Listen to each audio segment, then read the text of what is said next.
monde, j'espère que vous allez bien. Aujourd'hui je vous retrouve avec une nouvelle vidéo et je vais vous parler de Mon colloque d'enfer de Keiko Iwashita aux éditions Pika. Donc c'est le premier tome de cette série. La couverture est super sympa je trouve, j'aime beaucoup les personnages, j'aime beaucoup les dessins. De manière générale je trouve qu'ils sont super réussis. Voilà, j'aime beaucoup l'ambiance qu'il y a. Je vais peut-être vous raconter déjà de quoi ça parle. C'est l'histoire d'une fille qui s'appelle Miko qui rejoint une colocation dans une grande maison dont son oncle est propriétaire. Elle va rencontrer 5 jeunes personnes qui ont entre 20 et 30 ans je dirais à peu près, on ne sait pas exactement. Elle est lycéenne et c'est la première fois qu'elle va quitter sa famille et donc elle a un petit peu peur mais en même temps elle se dit bon c'est mon oncle, je le connais donc ça devrait bien se passer. Et sur son chemin en fait tout simplement au tout début de l'histoire, sur son chemin elle va rencontrer un jeune homme qui la suit. Donc elle lui met un coup de déodorant dans la figure et en fait il s'avère que c'est Jun et qui fait aussi partie de la colocation. Donc voilà, ça commence un petit peu difficilement pour eux deux, sachant en plus que Jun il va carrément lui crier dessus et il va être très froid et enfin voilà, forcément on n'a pas très envie de se retrouver avec du déodorant dans la figure. Mais elle va avoir un petit peu peur en fait de lui au début et puis au fur et à mesure de l'histoire elle va se rendre compte qu'il est pas si méchant que ça, qu'il est assez sanguin, qu'il s'énerve assez facilement mais que finalement il est plutôt très gentil et il va avoir plein de petites attentions pour elle. Il va vraiment l'aider dans toutes ces petits problèmes qu'elle va avoir à l'arrivée dans cette colocation. Donc voilà. Voilà pour ce qui est du résumé. Donc forcément les personnages, il va y avoir plus que cette simple relation de colocataire, vous vous en doutez.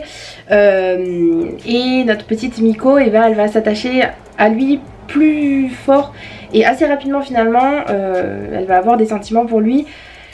Et dès en fait ce premier tome, on voit bien que à chaque fois qu'il se passe quelque chose avec lui, à chaque fois qu'ils sont un petit peu proches, à chaque fois qu'il y a une situation qui fait qu'ils doivent se toucher ou ils doivent être en tout cas proches, elle a son petit cœur qui bat à 200 à l'heure, etc., comme dans beaucoup de shoujo. Je trouve que là ça arrive peut-être un peu vite, dans le sens où je pense que la série va être assez longue quand même, donc j'ai peur un petit peu que ça tourne assez en rond ou que les personnages se mettent trop rapidement ensemble, parce que j'aime bien voir vraiment les personnages se découvrir et apprendre à se connaître et pour ensuite se mettre ensemble. Il y a plein de petits moments super sympas que l'auteur met en place. À chaque fois elle trouve des choses, c'est vraiment des situations en plus improbables hein. Du coup c'est vraiment très surprenant je trouve, on s'y attend pas forcément. C'est pas vraiment les choses clichés même si ça peut l'être aussi, mais je trouve que c'est fait d'une manière assez... c'est très dynamique et voilà, moi j'ai vraiment beaucoup aimé. Ensuite pour ce qui est des personnages, parce que c'est vraiment super important du coup, on a cette jeune fille qui est très débrouillarde, qui a envie d'aider tout le monde, enfin un peu l'héroïne typique on va dire. Et on a Jun, donc le personnage masculin, qui lui, comme je vous disais, il paraît un petit peu froid, un petit peu méchant. Il est un petit peu colérique à certains moments, il s'emporte facilement, mais il a un super bon fond et voilà, il est très attachant, l'héroïne aussi est très attachante. Les autres personnages, donc je vous ai pas parlé des autres personnages qui sont dans la colocation, qu'on voit très peu finalement. On a ces personnages qui sont là-haut, on a une esthéticienne, un étudiant, une fille qu'on voit pas beaucoup qui est très timide et qui va très rapidement dans sa chambre, et un don Juan. Je sais pas du coup si on va les suivre plus que ça. Je pense, à mon avis l'auteur va certainement faire d'autres petites histoires annexes peut-être avec ces personnages là. Je vous ai pas trop parlé en détail de... Enfin je peux pas vous dire exactement pourquoi j'ai vraiment aimé cette histoire, ce premier tome en tout cas.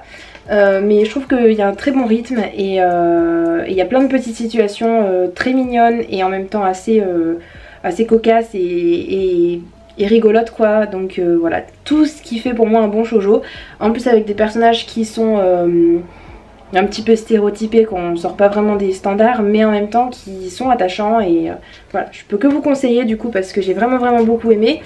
Et voilà, si vous l'avez lu n'hésitez surtout pas à me le dire en commentaire. Et puis moi je vous dis à bientôt dans une prochaine vidéo. Ciao ciao.